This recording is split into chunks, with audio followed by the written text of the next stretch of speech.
let us know who the guy. Ricky's eloquent. He just sounds like he's talking from the inside of a small, narrow tin can. Well, maybe they had a bad microphone. You never know. That could be it.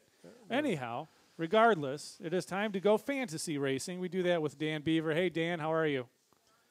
I'm doing just fine, but I probably also don't have a future in announcing. Oh, no, you sound terrific. You have the dulcet tones of a veteran ESPN guy. So you're in there. But to me, Ricky Stenhouse Jr. he doesn't have it. Not the guy. I don't know. That's just me. Anyway, so let's first of all, Dan, thanks for hanging with us after our tech issues last week. We had to kind of bail on you, and you came back this week like a trooper. And we're going to talk about this, what I would think would be a fairly difficult race to predict for fantasy racers because of all the outside influences that are involved in this race. You've got all these guys that are racing to get into the chase and racing for bonus points, and there might be some guys that are kind of rolling the dice as far as gas and track position. Does any of the stuff I just said that I've been thinking about all day to make myself sound intelligent to you, does any of it matter? Sure. Well, at least you didn't say no.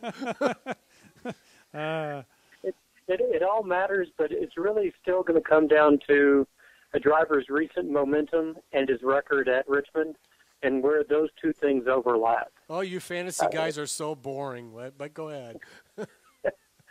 I think it's going to be an exciting race. And for everybody who's thought that there's just been too much hype about the wild card, they need to go back and watch last week's Atlanta race, because the battle between Jeff Gordon and Kyle Busch was really one of the best the best storylines in the opening laps. And both of them managed to stay strong throughout the season, or throughout the race. Gordon had to overcome a bad restart. Kyle Busch slipped a little bit at the end. And that's going to happen again this week.